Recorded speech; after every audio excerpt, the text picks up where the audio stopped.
Bu gün müzakirə etdiyimiz mövzu əslində sadə görünür, amma mahiyyət etibarilə çox dərin sualdır. Qonşumuz kim olmalıdır? İran, yoxsa ABŞ? Məsələ ona görə sadə deyil ki, dövlətlər qonşu seçmir, dövlətlər strategiya seçir. Bəs biz hansı strategiya ilə hərəkət etməliyik? Bilirsiniz ki, Azərbaycan öz müstəqilliyini Rusiya imperiyasından qazanıb.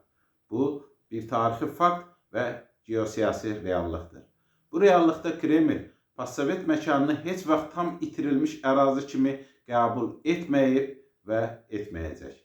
Ona görə də bizim Rusiya ilə münasibətlərimiz nə qədər normal olsa da, rəsmi Bakı Kreml ilə yaxşı münasibət qurmağa çalışsa da, Moskvanın bizə yanaşmasını imperiya refleksləri müəyyən edir.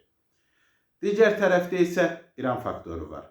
İran da tarix boyu Azərbaycanın müstəqilliyini qəbul etməyib. Bunun səbəbi çox sadədir.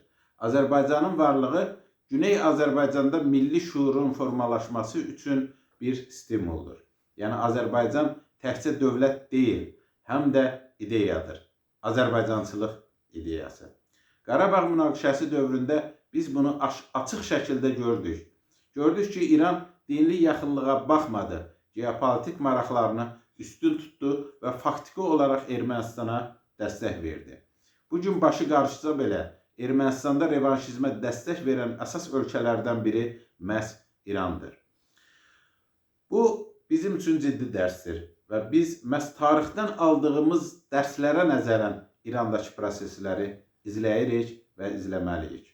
İran zəifləyir. Daha açıq desək, ABŞ məğlub olur. Daxildə legitimlik problemləri yaşayır, xaricdə isə ciddi təzyiq altındadır. Eyni zamanda Rusiya Ukraynada ilişib və əvvəlki gücünü itirir.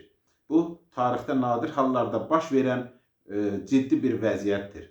Azərbaycana qarşı iki böyük təzyiq mərkəzi eyni anda zəifləyir. Belə məqamlarda yaranan geopolitik şəraiti düzgün qiymətləndirməliyik. Bugün ABŞ faktorunun regionda rolu artır. Burada söhbət ondan getmir ki, biz Rusiyanın və İranın orbitindən çıxıb ABŞ-nin orbitinə daxil oluruq.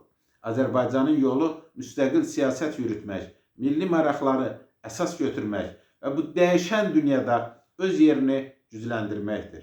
Elə Azərbaycandan cənubdakı coğrafiyanın ABŞ-nin nüfuz dairəsinə keçməsi də məhz bu məsələdə bizə ciddi fürsətlər qazandırır. Bu proseslər fonunda vahid Azərbaycan ideyası da yeni məna qazanır. Bu regionda gedən böyük transformasiyanın mümkün nəticələrindən biridir. Bugün biz çox vacib bir tarixi mərhələdəyik. Çox ciddi, çox vacib bir tarixi mərhələdəyik. Əgər bu fürsəti düzgün qiymətləndirsək, Azərbaycan təkcə Cənubi Qafqazın lider dövləti olmayacaq və yaxın, orta şərqdə oyun quran gücə çevriləcək.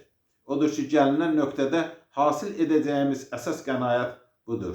Azərbaycan artıq kimlərinsə hədəfi deyil, kimlərinsə obyekti deyil, tam əksinə öz hədəflərinə irəliləyən, nəhəng, tarixi şəraitdən bəhrələnən subyektdir.